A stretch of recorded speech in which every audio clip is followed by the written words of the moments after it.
All right, good evening. We are live with the Common Grounds podcast tonight.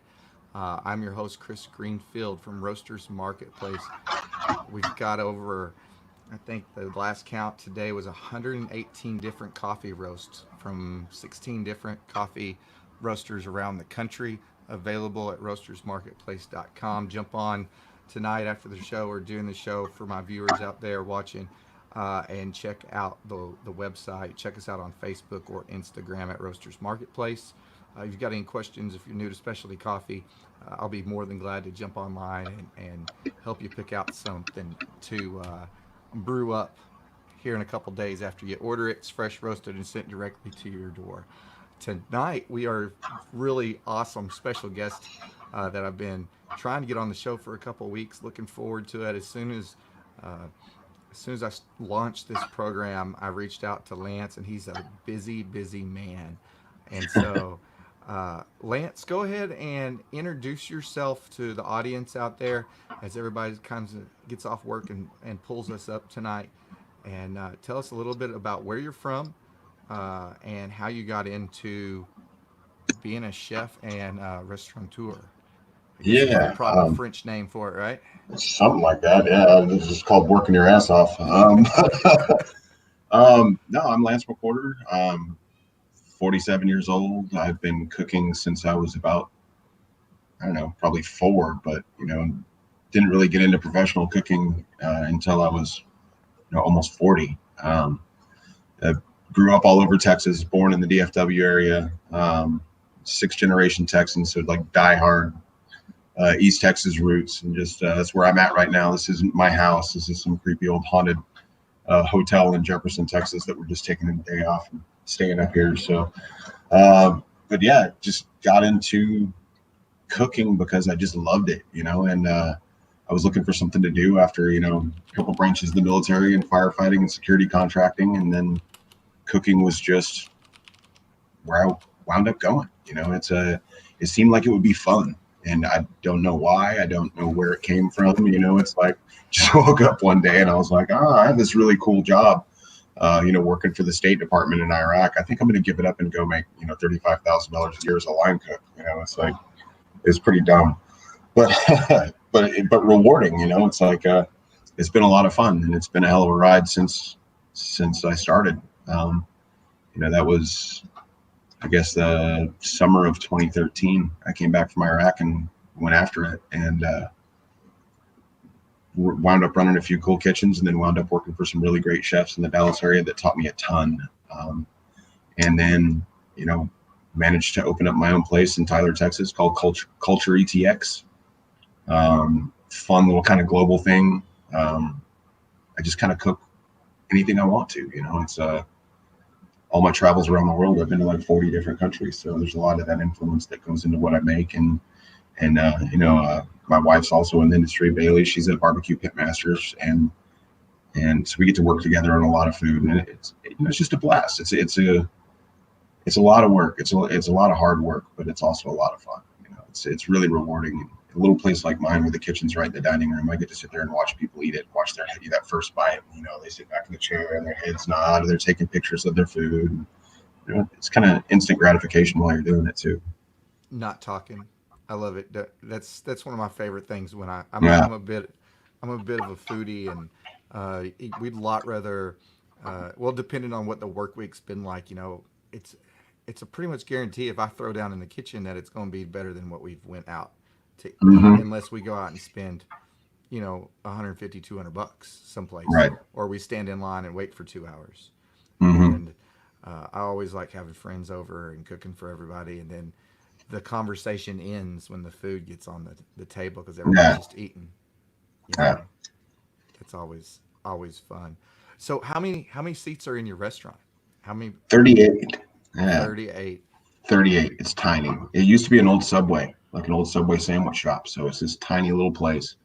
The dining room is 2/3 of the room, and the kitchen is 1/3 of the room. And so I always tell people every seat's the chef's table, because you're just sitting there, you're right in the action. And it's not like basic food either. It's pretty complex, center a plate, tweezers and stuff out, but everything's arranged, that little fine dining food, and and yeah, it's pretty intense. There's I don't know what's going on with the kids downstairs. You can't hear them, can you? I can hear them through my Oh yeah, it headset. sounded like one of them was getting beaten. Yeah, Uh, everybody's okay. Everybody is okay. Somebody is my oldest, my 5-year-old. She's had a long day, and uh, sometimes at this point I think she's done. I had a she's really into she's been into curry. We've Indian food since she was little, and that's what she wants to eat all the time. So I butter chicken once or twice a week hmm is a staple around here. So Nice. it's kind of awesome. But anyway, the some of the stuff that you do, you break down whole hogs, Oh yeah. Whole which animal is utilization, nose to tail stuff. We work with a lot of farmers and ranchers, and I find that that's really important because our food supply system is so broken and it's so terrible and it's just so bad for you. Um, you don't know where anything comes from. You don't know how many times it's been stepped on, walked on, dropped, kicked, dragged through the mud, what it's been injected with. Um, so I kind of really like butchery kind of is what led me to cooking more than anything else. Um, I started, as a hunter, getting ripped off by the meat packing place once. And then so you start butchering your own deer and your own elk, and so that got me into breaking down animals. And once you figure out how to break one down, they all break down pretty similarly, from a rabbit to a cow, it's like they're remarkably similar. So, it was kind of that's what led me to appreciating food and not what you find at the grocery store, because the grocery store is terrible, and it's fun to me to be able to cook with stuff that I get from people that I know. I've been to their farms, I've been to their ranches. I know their animals, I know how they're taken care of. If I ever had a problem with the animal, I could call up one of my ranchers and be like, "Hey, there's something off with this," or and they would know exactly which animal I had. Like try doing that with a steak that you find at yeah. any one of the grocery stores. They have no idea. It's feedlot trash. The animals are completely unhealthy. They're all acidotic in some feedlot getting stuffed with corn. And it's disgusting. So it's just super important for me to work with whole animals. So yeah, I've had farmers. Chubby Dog Farm is a great purveyor of just heritage breed pork, and they were my partners when we won the Coachella 555 event this last month. And one day they did a drop off at the restaurant. They were running a little behind, or it was an off day, and we were right in the middle of lunch. And I come walking through the door with a half of a pig on my shoulder, past people eating their sandwiches. And I just stopped right in the dining room and I looked at everybody. I'm like, "You thought I was joking?" And I said, "Farm to table, like we mean it, like, and Yeah. we'll use every single piece of this pig. There's um, very little waste, in what we do. Everything's going to get used for something, from the hooves to the head. It's That's amazing that you're able to do that now. Um, do you find that it's easier to do as we connect with social media more, or is I know that question just kind of popped in my head. Is it easier to source like that now? I mean, absolutely 15, 20 years ago, farm to table was a novel concept, I believe. right. But is it more? You're able to do it easier to some Yeah. Oh aspect yeah. now. Yeah. I mean, well, as a consumer, if I want to buy from a farm, like if I'm not a cook, I'm just some guy that's sitting here and I go, you know what, I'd really like to feed my family better, So why don't I go buy a whole pig, break it down, wrap it, freeze it, do whatever we want to do. I can get on social media and find, the farmers that really care have these sites, have these pages. I can go out and basically visit their farm without ever leaving my house. It's like I can see how the animals are raised. I can see what kind of enclosures they're in. I can see if they're injured or if they look healthy, if they look happy. It's like you can see all of these things, and get a good idea of what you're dealing with before you ever even, pick up the phone and give them a call. That's something pretty cool. I'm always farmers markets around here. We're really lucky. We have a farmers market every Saturday here. The Woodlands Farmers Market. It's about 2 miles from the house. Hmm. And uh, Sherry, the lady, she passed away last year, but she knew everybody's name. I mean, it's a high traffic area too. I mean, I Hmm. would guess 500 or 600 people, maybe or more, go through there. Probably more, you know, uh, on a Saturday morning. But she would remember the girls, and she's what I ordered last. She would, hey, I've got another rabbit, or I've got another duck.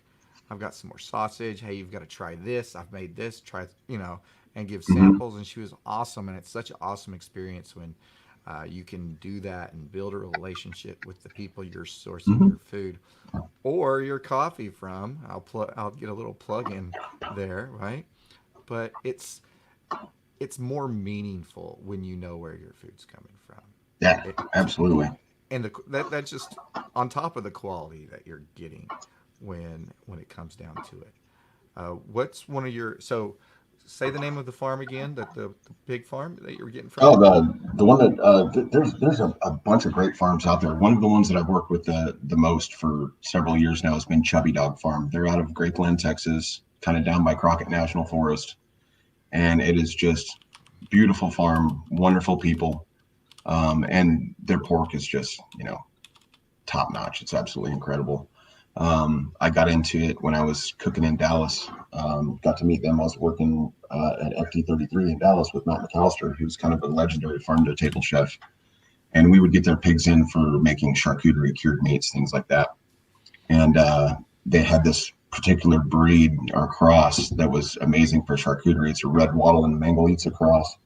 And the fat on these pigs is incredible. And it's almost like 50% fat, and the intermuscular marbling is just it's insane. It's amazing pigs, and you can get a hold of these people. They're all over social media. We tag them and stuff all the time. um, like I said, when we did this Coachon 555 competition, which is a huge deal, and we won it in Dallas, we were using a Chubby Dog Farm pig, and that's the third time that they've gotten a win in Coachon. So I mean, they're 3 different years they've gotten trophies for their pigs, and it's incredible. And that's a big fine dining, like center of plate, um, you know, very much nose to tail type chefs. What did you do for that competition that you won? Oh, that one, it's 5 chefs. It's 9 different cities is where Cochon goes, and it's really catching on big.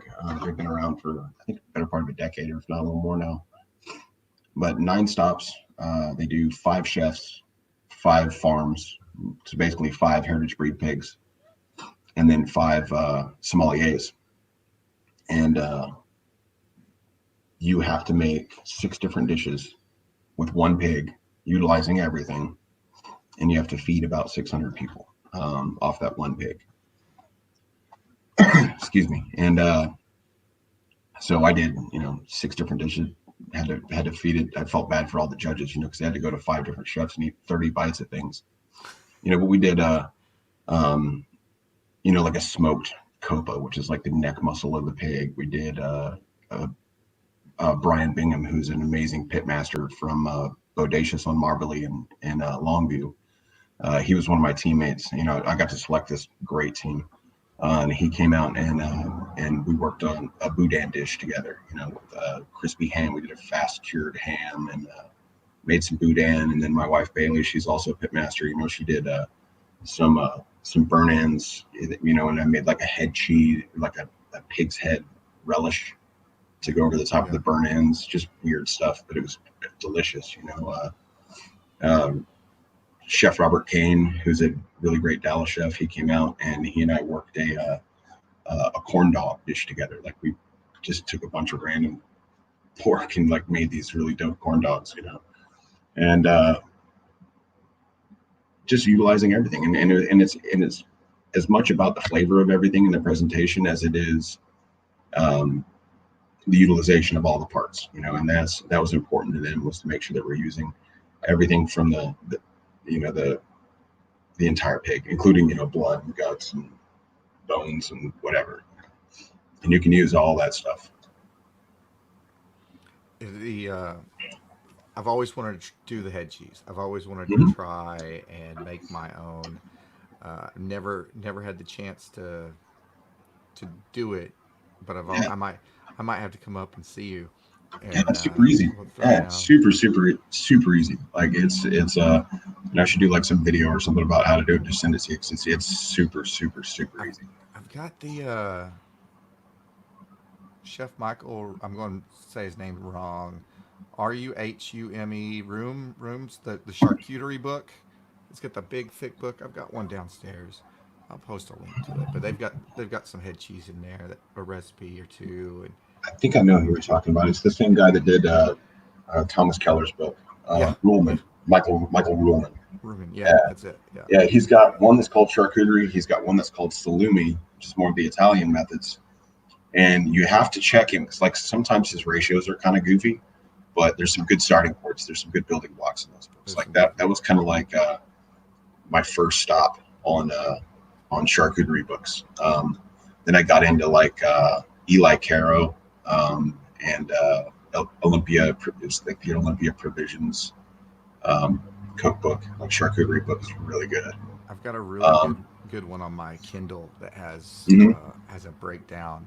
I mean, it's super. It is not interesting whatsoever, and it's Yeah, very dry. But it's like 500 different recipes, and it goes yeah, into detail on basically the reason I got it was because it has a really good breakdown of spice to weight mhm, ratios. You know, like hey, if you put this much garlic in it, you're going to be yeah, you're gonna be in trouble. Like, and I didn't listen to it last year for Christmas. That's one of the things I always do at Christmas is make a bunch of sausages, and I put way mhm, too much garlic in it. It was yeah.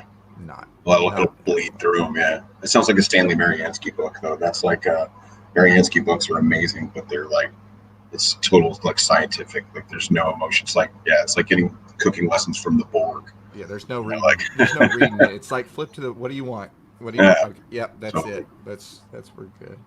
That's awesome, man. I told you we were going nerd out over some Yeah, charcuterie. no, it's cool. It's a It's stuff's fascinating. You know. it's so much fun. Yeah, it's so much fun getting into that and trying different things. And everybody's like, "Oh, I wouldn't eat that." Try it. You Yeah, for know, reals. try it. If you can't pronounce what's in it, ask. You know, Yeah. ask what it is. Don't be scared of something. Uh, Mm-hmm. just because. What's one of the craziest things or most interesting things you've ever eaten in your travels? Since you, Oh, I've thrown our questions totally off. yeah. No, I mean, it'd have to be something in the Far East. You know, there's some really truth or you know, there's dare system stuff over there. You know, it's like balut was pretty wild. You know, like the fermented, fertilized like baby duck egg. You know, like Yeah, it's got feathers and beak and little yeah. rubbery bones in there and everything. It smells like it smells terrible, but it wasn't bad. Like it was pretty good. But you know, that was pretty weird. I remember my first time seeing like an open air uh, like halal butcher's market in Saudi Arabia. You know, like that was pretty no windows or you know just open Yeah, goats hanging in the window, eyeballs, you know, flies on them and stuff. That was pretty wild. yeah. There's a, But like never turned me off of eating it. You know, so I was like, people have been eating stuff that way for tens and tens and thousands of years. You know, it's like, I'm not saying we ever smuggled a goat into the fob, but we smuggled a goat into the fob. yeah, On it's happened. Yeah, yeah. on my first tour, we had a guy in our platoon, and he was originally from Mexico, and that was not anything strange for him to, he got out there wheeled and Hmm. dealed with the terp, and next thing you know, the dude's throwing a goat that's tied up Yeah, by by his feet in the back of the Humvee. He's like, Shh, it's dinner totally. There. tomorrow. Okay, Yeah, cool. All right, yeah, awesome. And it was good. It yeah. was the best thing we'd Absolutely. eaten in a while. Barbacoa, baby. Yeah, dig a hole. Yep, it was good. It That's was awesome. really really good. So when you're looking for new things to do at the restaurant, Hmm. does your menu change every week? Do you change it every And month? How does it usually like roll? kind of more seasonally. I kind of like changing with the seasons, and I like giving people a chance to have a favorite thing for a minute. You know, it's like I've worked at places where the menu changed almost daily, and that it felt really kind of like scattered to me. Like it never felt homey. Like I'm so. Is there a place for that? Yeah, sure. You know, but I just kind of like a little bit of stability. So I want people to have a few favorite things, but I also want to keep things fresh. So I figure seasonally is kind of the way to do it. You know, when the weather starts changing, we change with it. And it's not necessarily, you know, I don't know. I'm not so militant about it, you know. So it's like, you know, people want tomatoes on their sandwiches when I'm doing lunch, you know, in December. You know, I'm gonna get them tomatoes. You know, are they great, fresh, like greenhouse local tomatoes all year long? No, but you know, it's kind of like people want them, so you get them. You know, we source the best ones that we can get, but you know, so we'll cheat a little bit, but you know, definitely seasonal. You know, fall, you know, we got into like some duck and some lamb, and we always have a couple of steaks. You know, we get local steaks on the menu. We rotate those around. Um, yeah, just always kind of like we'll always have, you know, a pork heritage pork dish on the menu. That set may change. You know, same with you know, a flat iron steak. You know, could change for spring, will change for summer, or just change up the sets, but we'll always have that particular thing available. There's some things that won't, you know, like we get these amazing locally raised chickens. You know, they run around in the pasture. They have dogs that run around with them out there. They live together, and they literally roam free on these people's farm. It's like 30 miles, 3B and ranch. They're out of Gilmer. And these people have like these incredible chickens. They're just happy. They just do run all over the place. So we always have them year round. And that chicken is just so good. I just literally dress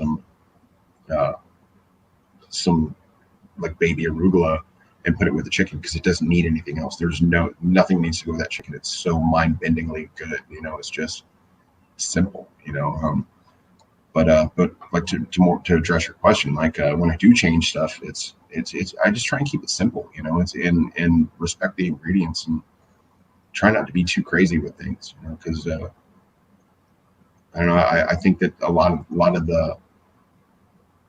of food out there is really pretentious. I think, and it's kind of like there's people doing stuff just for the sake of doing stuff, and weirdness has become what's good. You know, and it's like, and I'm kind of trying to still keep it fancy food, but just remove the pretension from it. You know, and just make it approachable. And if I go to a restaurant and my wife, who cooks, looks at a menu and looks at me and goes, "What is this?" You know, and I go, "I have no idea. Let me Google it real quick." Like, you probably shouldn't have it on your menu like that. You know, it's because I just think of like, if I don't know what it is and she doesn't know what it is, what's an average, you know, mom and pop consumer going to feel like? So, Oh yeah.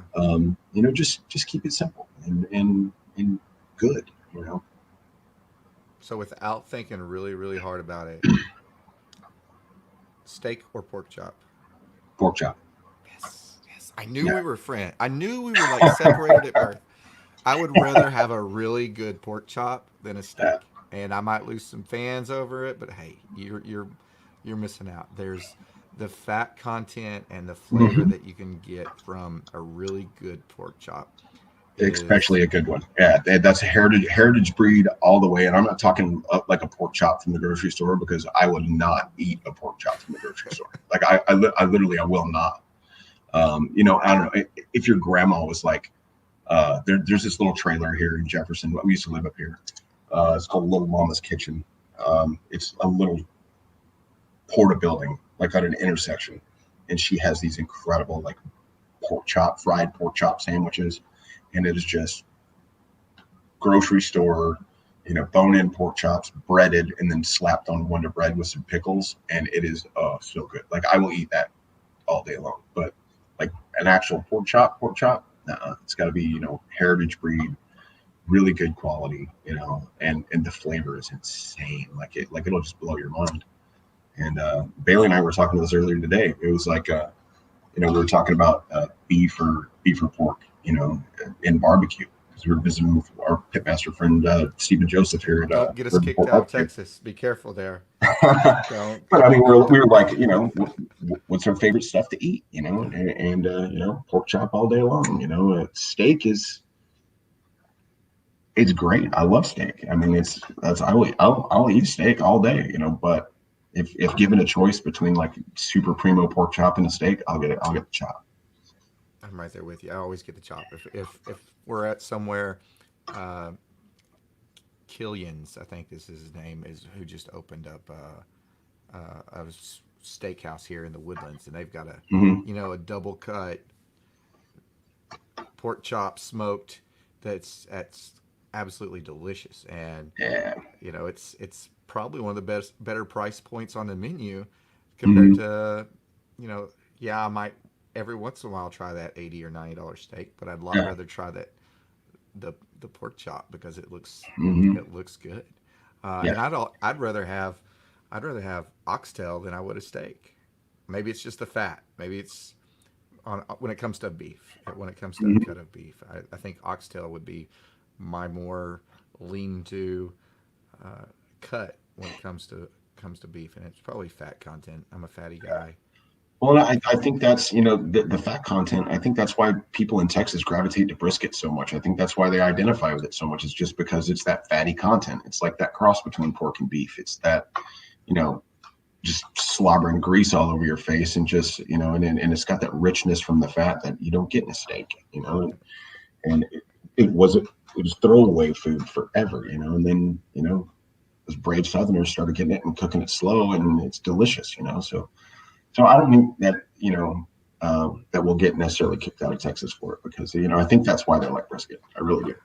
Yeah, it's good. It's good when it's done, and that's something I didn't. So originally, I'm from a little bitty town in Arkansas, and if it was barbecue, it was pork. I mean, it was pork Hmm. ribs, it was pork chops, it was whole hog in a hole in the ground.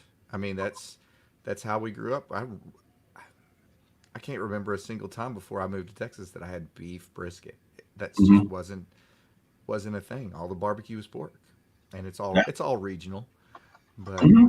it's I definitely corkscrew. We were talking about this earlier. Hmm. Corkscrew here is local to me, and that was one of the things. It's like, hey, what are you doing for Father's Day? I want to go stand in line at corkscrew for a Right. couple hours.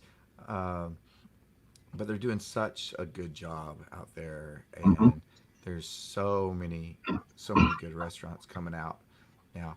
What do y'all have a pit there? I assume at At my at place? Culture. Oh, no, Not no. yet. I wish. Yeah, there's no room for it.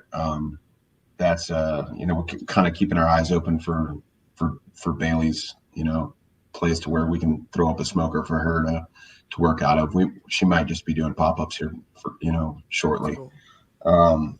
Which is, I think that's a great way to start. Getting your name out there. I mean, well, she's already got her name out there pretty good, but you know, really building up your following and being able to be mobile and just kind of go pop up, go see, like our friends at the brewery, or wherever, and go Yeah. set up.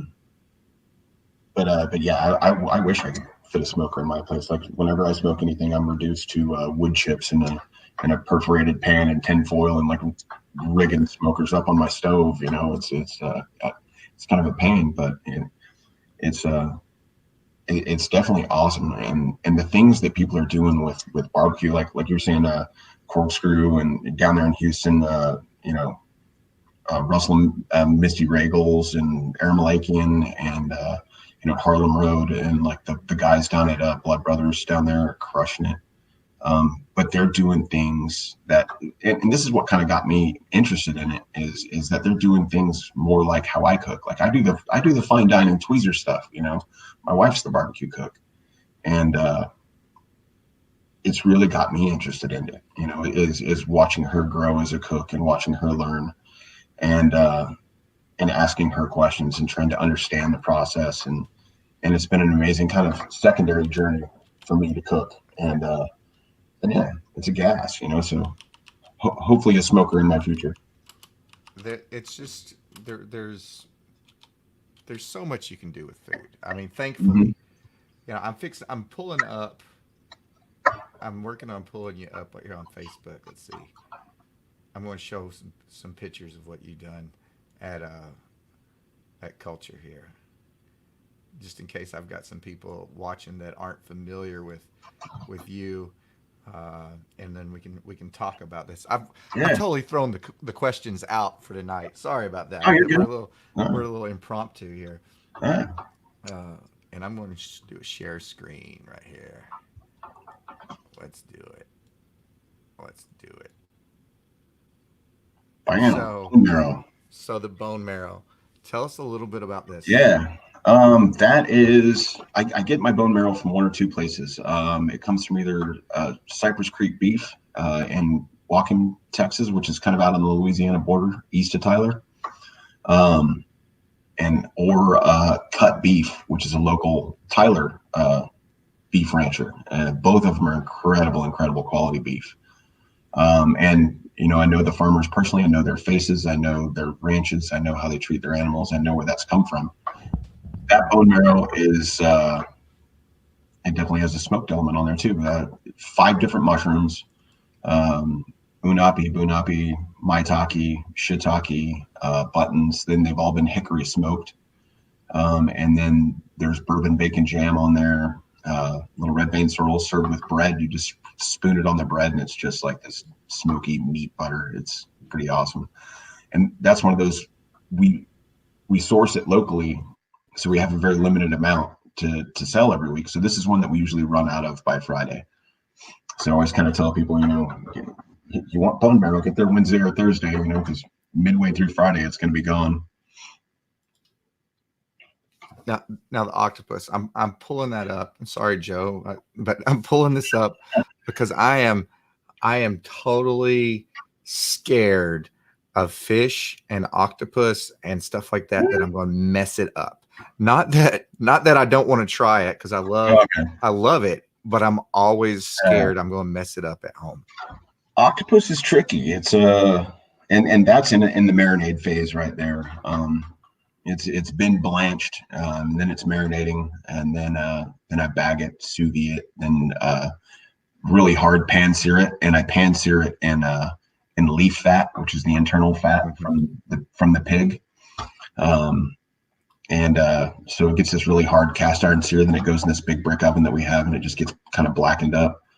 But yeah, it's just, octopus is tricky, and a lot of people mess it up. And that was one of those that when we were first opening up, I had this really crazy idea to take octopus and put it with black-eyed peas.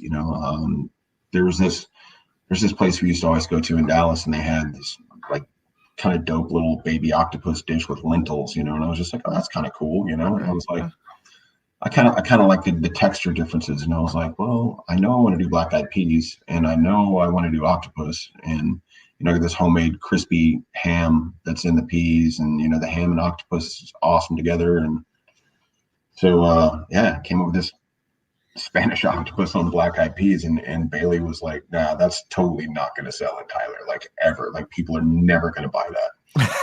and I was just like, oh well, we're going to find out, and it's practically turned into like our signature dish. Like people have threatened to kill me if I take that off the menu. It's like so it is just really kind of working that texture on that stuff, and it takes a lot of time and effort to coax that tenderness out of octopus. Now, I think this is one of my favorite pictures of you and your team here, and this was at the competition you just talked about. Let me pull it up here. So you mentioned their names. Who do we got here on the screen? Now, the first one that I'm going to mention is this guy right over here, is in the blue shirt, because he's right behind. That's him. That's David Blackwell. And that is my executive sous chef. And he is amazing. And without him, I could do nothing. And he was bummed because that picture is everywhere. All of those pictures, his face is behind my arm. So he gets the first shout out. So that's David. In the red shirt, with the obviously very excited. That's our little baby chef, Christian Donaldson, graduate of Auguste Escoffier School of Culinary Arts. Very talented, inspired, and growing young chef. He has come a long way in the 6 months that we've been open. I'm really proud of that. Next to him is Robert Kane, who is a chef in Dallas. Fantastic chef. He came to Dallas via Washington, D.C., I believe last. He was working for David Chang out there. And I'm not sure where he's cooking now. He's kind of, he's working on some little side projects, but and he's been doing some pop-ups and things like that. Super talented chef. And then all the way on the far right is Brian Bingham. That is the pitmaster of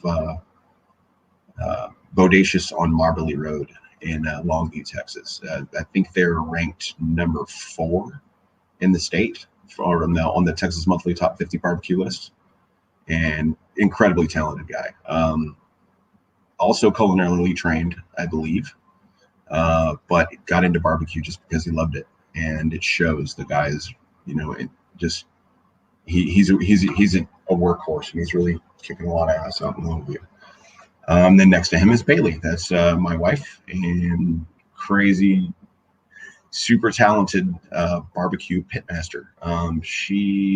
She's worked at Joseph's River Port out here in Jefferson, Lockhart in Dallas, and then most recently she was a pitmaster of Brisket Love in Lindale, and then now she's working on doing her own barbecue pop-ups and eventually her own brick and mortar place. But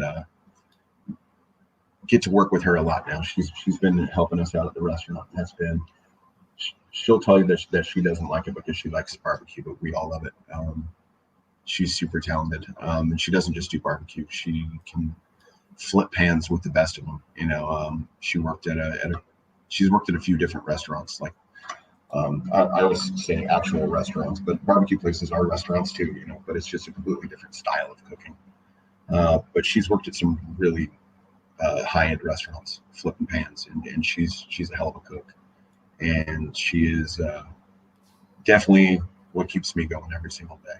I'm going to make a note here, and I'm sorry for my podcast audience that it's going to actually listen to this later, but you can go on YouTube and watch this podcast we recorded live so you can actually see what we're talking about on the pictures. But here you're breaking down a whole pig, right? Yeah, that's the Chubby Dog Farm Red Wattle and Mangalitsa cross pig.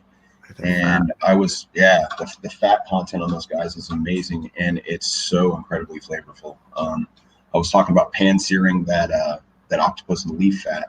That's actually what I'm pulling out there in the bottom, is I'm getting that whole kind of flap up underneath there, and that fat is just like it's just squishy. It's you can squish it right through your fingers, and it's delicious. Yeah, if anybody's ever, so back when we were a 2 adult and 1 child household, I would go get the leaf fat from the butcher and render my own lard from it, and do different things like that. So I love breaking down stuff and learning what goes into it, and all that stuff is really fun. That's one of the things that goes out on the charcuterie board a lot at my place at Culture is whipped lardo, and it's just cured back fat off those pigs. It's just ground, and then it's just pig butter, and it's amazing. Yeah, pig butter. People falling all over it. I tell them what it is, and they kind of get that. Ooh, what? I don't know about that. Then they eat it. And they're like, okay, yeah, that's amazing. And it's so interesting that is ingrained. It is almost in our DNA to like, everybody says fat is flavor, it is almost in the human DNA that we love fat. I mean, that is the reason why we're at where we are, because our ancestors ate such a high content of animal fat that our brains developed. Our brains developed. I mean, that's what it is. And everybody kind of looks at you crazy when you start talking about that stuff, but it is. I mean, that's why we love it. I feel like the vegan guy is going to go. You guys talking about here, man? We'll show some more steaks. I'll put a disclaimer in the in the show notes. It's awesome, man. It really is. So, what's on the menu? What's your favorite thing on the menu right now at Culture? Oh man, favorite thing on the menu right now. it'd have to be the pork chop set that I have now is awesome, and it's just heritage bone-in pork chop on harissa, and then harissa is like this North African kind of Middle Eastern red pepper paste. I spice mine up a little bit because Texas, and I like heat, so it's got a little bite to it, and then just that bone-in pork chop on top of it, and then some charred cebollitas, just like little baby green onions, and then baby mustard greens that are just dressed in like olive oil, salt, and pepper, and then it's finished with a little bit of fennel pollen on the greens, and it just gives it that pork and fennel is such a great smell together, and the mustards and this, and the dish kind of came from my visit to Chubby Dog Farm, and the red dirt with the pigs laying in the red dirt, and it's so green, and big pine trees, and there's all this underbrush, and it's just bright, vibrant green. And so like I kind of wanted to recreate that visual, that I saw the pigs running around in on the plate, and when I tell people the story, they look at it, they're like, oh man, yeah, like that makes sense, because the onions are the trees, and the undercarriage, and the red dirt is the harissa, and like it works, but it's just the combination of those flavors. That is I've had people, on a lot of occasions be like, oh, that's the best steak I've ever had in my life. I've had the best, fish or whatever. But that pork chop that we have on there now, I've had more people come up to me and go, that is the best pork chop I've ever eaten in my life. Like bar none, all over the world, wherever, New York, biggest steakhouse ever. They're like, that pork chop just slays. And it's just, I think it's the quality of the pork, and it's the set, it's like it all goes together. And I think that it's just one of those dishes that was created with a lot of respect for the product itself. So the Indians are acting up again. Yeah, the Indians are acting up again. They're wild, man. I got a 5-year-old and a 2-year-old, and it is it's spring break here, and so they're hyped up and been running around the house all crazy all day. So they're still. What's that? I'll say just wait before you know it, they'll be all grown and gone. Mine's almost 22, and he's getting ready to do his second trip to Afghanistan. Oh wow! That's yeah. Next thing you know, they'll be gone, and you'll be at peace. Oh, I don't know about that. They're going to pop up anywhere. I should have told you. I should have had the disclaimer. If I suddenly drop off, it's because a half-naked child has popped up behind me. I always get ready for it. So yeah, right. But that's what are your future projects? What do you got working? What are you working on right now at Culture? Well, we're working on spring. Obviously, there's a bunch of new stuff going to be coming out the next few weeks. We have a really cool thing that hasn't. We'll announce it here on your show since we haven't done it yet. I mentioned Aaron Malakian of Harlem Roads Barbecue down in the Houston area. Very accomplished chef and barbecue pitmaster. He is going to come up, and we're going to do a collaborative dinner on Friday, May the 1st, I believe it is. And it's going to be in conjunction with Red Dirt Barbecue Festival. Red Dirt Barbecue Festival is going on that Saturday, and we will be closed, and we'll be helping Riverport Barbecue do some cooking for the event. But that night before, we're going to do a really cool ticketed, very limited seating dinner, probably 24, maybe 26 people. And it'll be, obviously my crew, Bailey will be in on it heavily, and Aaron Malakian and any of his crew that he would like to bring up. So it's going to be kind of this really, really cool.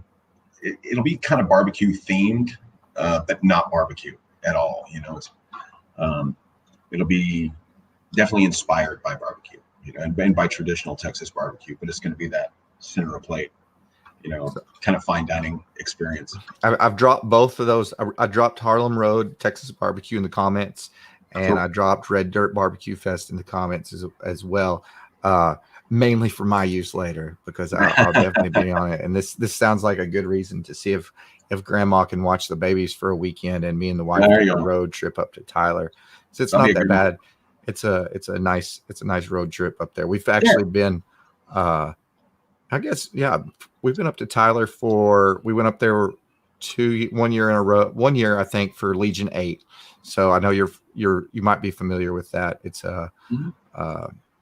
a hero one for the guys we lost in Iraq. I'm actually wearing Yeah.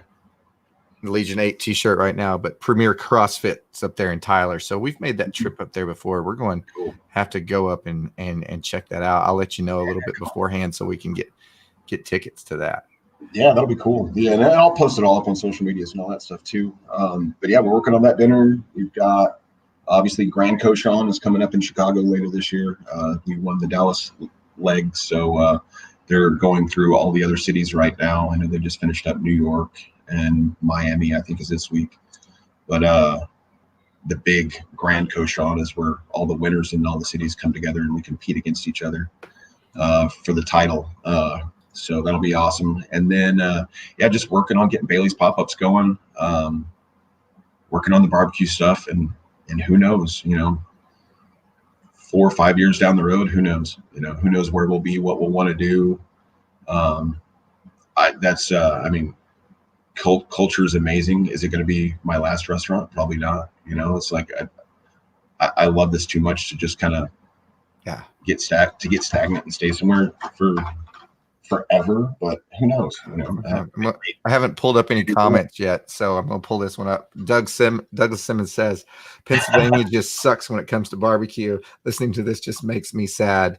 Yeah, Douglas, I'm not for sure if Pennsylvania's famous for any of its barbecue, but you could probably, if you look hard enough, find a good joint up there. But Texas by far has some of the best food in the world located in it. We're very lucky to have some of the restaurants and access to some of the food we have around, for sure. You do classes every once in a while, right? You've done some training there. I'm just starting up a round of classes to get veterans into cooking.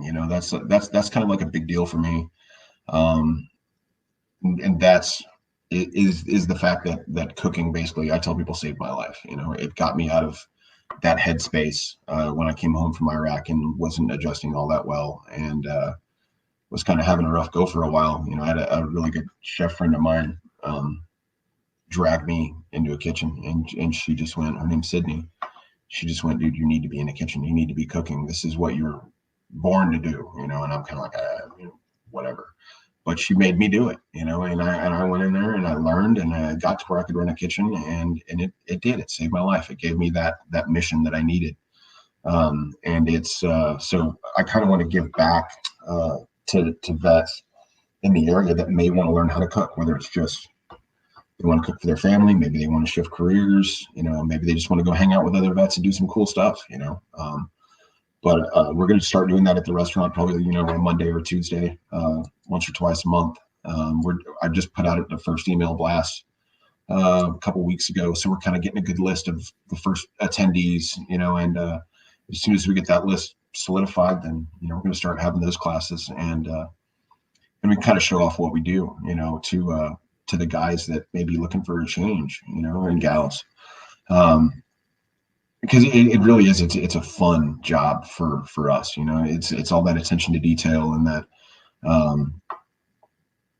team-driven environment, and it's crazy. And you get a little bit of that craziness in your life that you miss. Like I know a lot of us. That's the biggest thing that we have a hard time adjusting to is the lack of craziness. It's like everything is so normal. It's like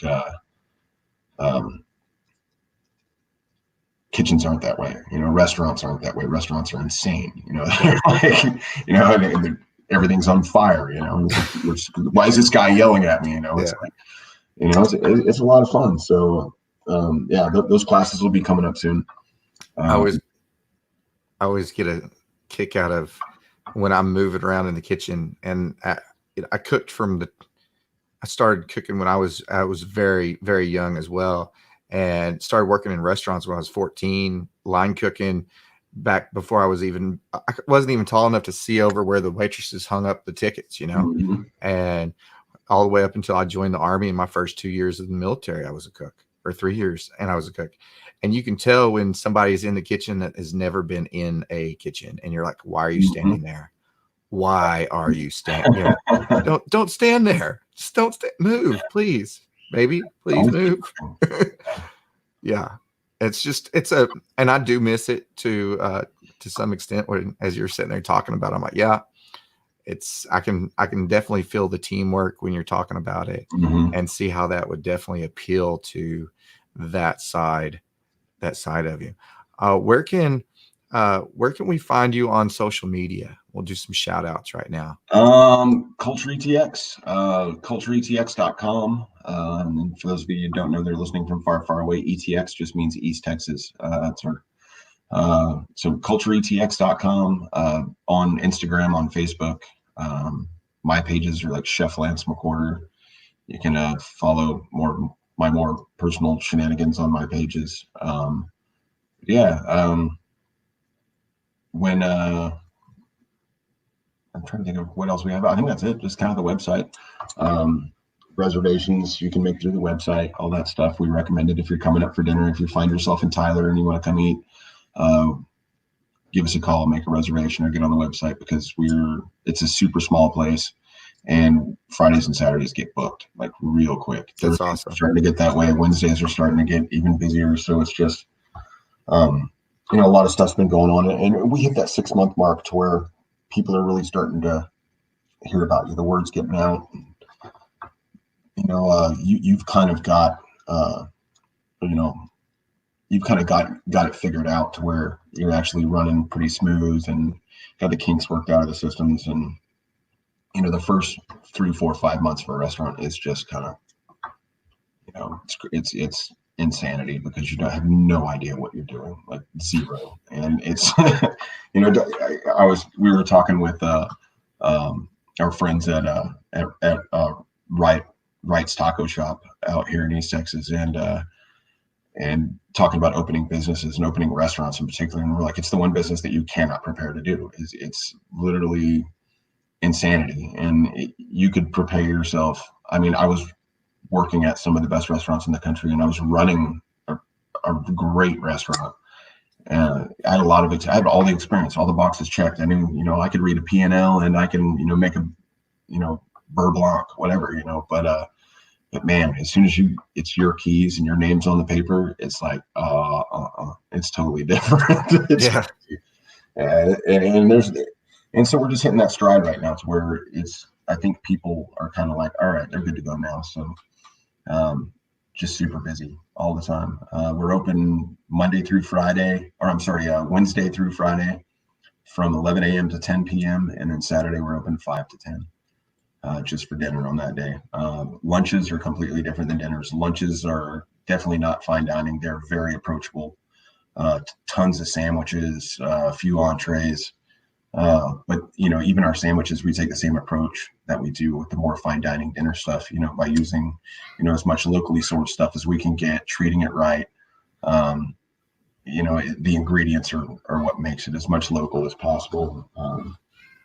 It's just, and then dinner is just, it's totally different. It's fun. It's the running joke on social media is about the music being too loud and whatever, and that probably is, but people dig it, and it's not that stuffy fine dining restaurant. You're not going to have Frank Sinatra playing here. You're not going to have, you're listening to the music that the kitchen's listening to. Is that what's going on? Yeah, exactly. Yeah. And it is. It's the music that the kitchen's listening to in restaurants all over the country, but you're in the kitchen, so, and it's kind of one of those that we kind of stuck to our guns on it. A lot of people are like, well, that's not going to work. People don't want to listen to, whatever while they're eating fine dining food. And you know what? They were totally wrong, because there's a ton of people that do, and they love it. But yeah, it's just it's different, and it's fun, and it's exciting, and to me, it's the kind of restaurant that I would want to go to. I mean, that's my place, So I wanted it to make it like, I wanted it to be like, if I had a restaurant in my neighborhood, what would I want it to be like? And that's what we made, and it's a lot of fun. That's pretty cool. We're definitely gonna have to get up there and check you guys out, man, because please do. It sounds right up our alley. When it comes to that, you mentioned it a little bit there when you were talking about it, and so I would think that one of your advantages to being a small business owner is you're able to say, hey, we're playing this. This is Mm-hmm. we're playing our music loud Yeah. in the kitchen, and you can hear it in the dining room because we're in the middle of the dining room. And how's that French cuisine? Yeah, right. Yeah. Yeah, French or Moroccan or Middle Eastern or whatever, it's like yeah, it's well, I don't know. I think that it's just kind of time for things like that to exist. It's like restaurants seem to be the only uh profession or venture, whatever it may be, that gets so just heavily criticized and critiqued by everybody. It's just like, oh, well, they didn't, do this or they didn't do that, or the music was too loud, or the seating's too small, or whatever. The waiter didn't refill my water 7 times. He only refilled it 6. 1 star, 1 star, 1 star. It's like no other profession endures like the punishment of the masses in the restaurant business. It's like, I don't go into your coffee shop and be like, dude, yo, hey, you turn the music down, and what are you playing? Like, you can't play that. Like, put on Frank Sinatra, man. Like, that doesn't happen to anybody else. It'd be like me walking into your house and being like, hey, give me the remote. Yeah. Start changing your channel, and like rearranging your furniture. Like, what are you doing? And I don't get it. That's been my biggest struggle, and maybe it's just being a military guy, being a very direct, like, we don't do that. We're not gonna kiss your butt just for the sake of kissing your butt. So it's like, maybe that's kind of like the little fight that we've had going on for a while is we kind of want to change that. We should be able to do what we want, without fear of retribution of you trying to shut our business down with your 1-star review, Yeah. whatever, I don't know. It should be fun. Like, we want to have fun. And if I go to some stuffy restaurant, I don't find that fun. I find it uncomfortable, and it's pretentious, and it's boring. And, it's like, I want to have fun. So if you want to have fun, come have fun with us. It's like, and a lot of people dig it. There's probably one person out of 100 that doesn't, and that's cool. I'm totally okay with that. I would rather, I think David Chang said it, that, we're hoping for success. We're also okay with failure. We just don't want to end up somewhere in the middle. It's like, I would rather do something completely wild and like crash and burn than just be this boring, like, vanilla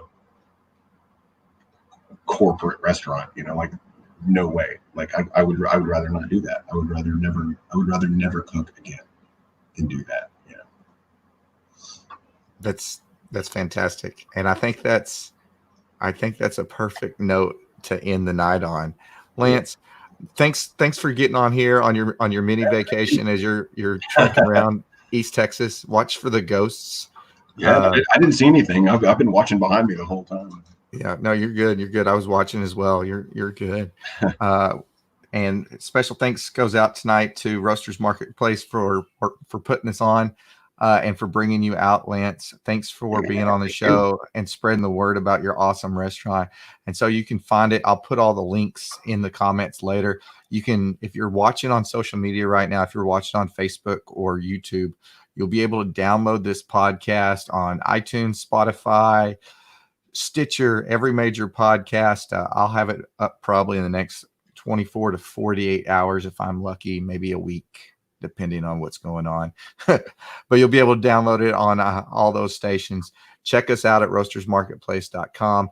Check out Lance's website at cultureetx.com as well.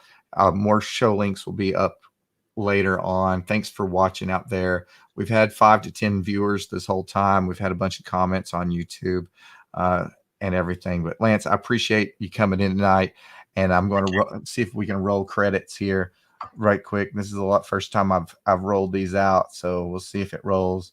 But don't go anywhere because I'll jump on after we end the broadcast here. Cool.